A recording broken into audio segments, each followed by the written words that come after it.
मध्य प्रदेश के मंदसौर शहर में शिवना नदी के तट पर अष्टमुखी भगवान पशुपतिनाथ विराजित हैं। भगवान महादेव की इस प्रतिमा का सौंदर्य अपने आप में अनूठा है। नेपाल के पशुपतिनाथ में 4 मुख की प्रतिमा है, जबकि मंदसौर में प्रतिमा अष्टमुखी है। 19 जून 1940 को शिवना नदी के बाहर आने के बाद 21 साल तक भगवान पशुपतिनाथ की प्रतिमा नदी के तट पर ही रखी रही। एक किंवदंती यह भी है कि इस प्रतिमा को सबसे पहले स्वर्गीय उदाजी पुत्र कालूजी धोबी ने स्वप्न में देखा था। उन्होंने यह बात बाबू शिवदर्शन जी अग्रवाल को बताई। तब बाबूजी और मंदसौर के नागरिकों के द्वारा प्रतिमा को 14 जोड़ी बैलगाड़ी से महादेव घाट की ओर ले जाया गया। प्रतिमा को नदी के उस कोने से इस कोने पर जब ले जाया जा रहा था, तब एक चमत्कार हुआ।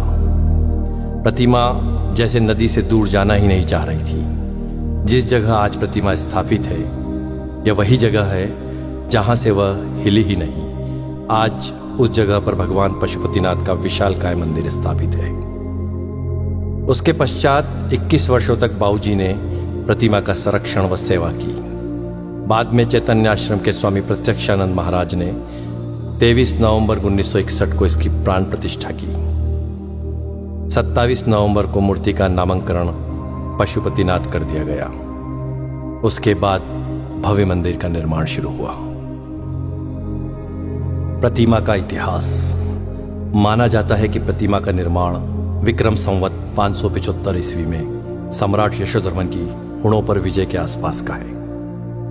संभवतः मूर्ति भंजकों से रक्षा के लिए इसे शिवना नदी में दबा दिया गया था। अनुमान के अनुसार अज्ञात कलाकार ने प्रतिमा के ऊपर के 4 मुख पूरी तरह बना दिए थे, जबकि नीचे के 4 मुख निर्माणाधीन थे। ऐसी है यह प्रतिमा। प्रतिमा के 8 मुख हैं। ऊंचाई 7.3 फीट है। इसकी गोलाई 11.3 फीट है और इसका वजन लगभग 46 क्विंटल है। प्रतिमा के 8 मुखों का नामकरण भगवान शिव के अष्ट तत्व के अनुसार है। हर मुख के भाव व जीवन काल भी अलग अलग हैं। शर्व, भव, रुद्र, उग्र, भीम, पशुपति, ईशान और अंत में महादेव। यही अष्टमूर्तियां पृथ्वी, जल, अग्नि, वायु, आकाश, यजमान सूर्य और चंद्रमा को अधिष्ठित किए हुए हैं। भगवान पशुपतिनाथ महादेव का पूर्व मुख। पूर्व मुख जीवन की बाल्यावस्था का प्रतीक है। घुंघराले बाल, मोर पंख धारण किए, नाग नागिन का जोड़ा, कुंडल के रूप में भुजंगमाला पहने शिव एक बालक के समान लगते हैं, एक दिव्य बालक के समान।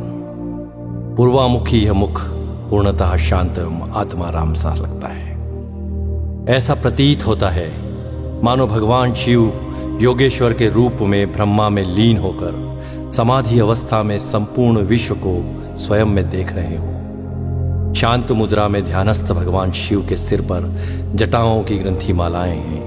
गले की माला में जहां पुष्प है, वहीं 2 सर्पों की माला भी इस कलात्मक ढंग से सुशोभित है। ये दोनों कर्णाभूषण के रूप में कानों में लटकते हुए कुंडलों में से निकलकर अपने फनों को ऊपर उठाए हुए हैं। इस प्रकार ये दोनों कण समाधि अवस्था में लीन साधक की निश्चलता, दृढ़ता और तत्परता के हेतु 2 सजग प्रहरी के रूप में प्रतीत होते हैं। बड़ा अद्भुत है यह रूप भगवान पशुपतिनाथ का।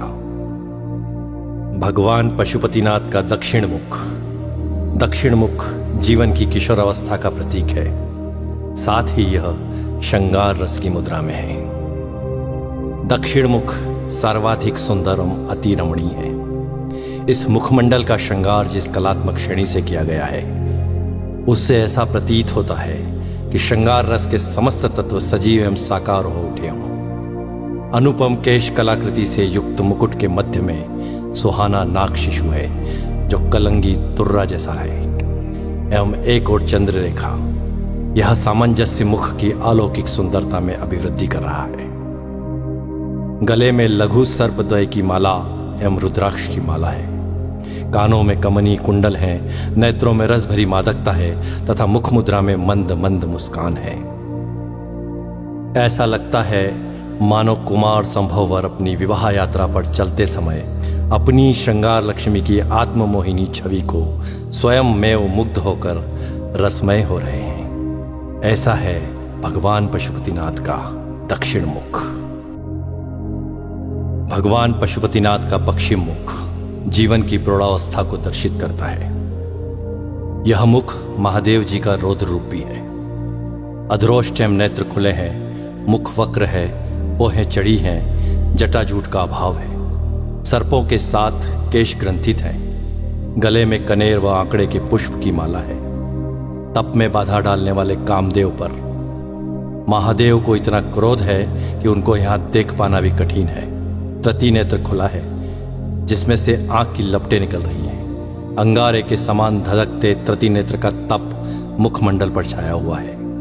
द्विसर्प के मध्य ओम अंकित है जो भगवान शिव का शिवत्व सूचक है। रौद्र, भयानक एवं वीर, इन तीनों रसों की व्यंजना इस प्रलयकारी रूप से स्पष्ट है। ऐसा है भगवान रुद्र का यह रौद्र रूप। भगवान पशुपतिनाथ का उत्तर मुख जीवन की वृद्धावस्था का प्रतीक है। साथ ही यह हास्य और आनंद की मुद्रा में भी है।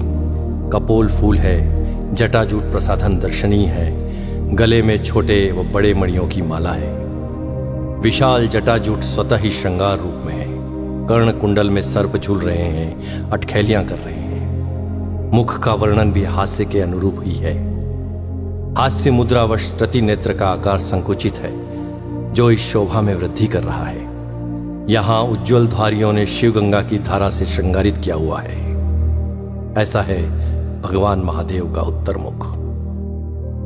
एक और जहां प्रतिमा के चार मुख जीवन की चार अवस्था बाल्या, किशोर, प्रौढ़ और वृद्धावस्था को दर्शाते हैं, वहीं दूसरी ओर जीवन की चार व्यवस्थाएं धर्म, अर्थ, काम, मोक्ष को भी परिलक्षित करती है।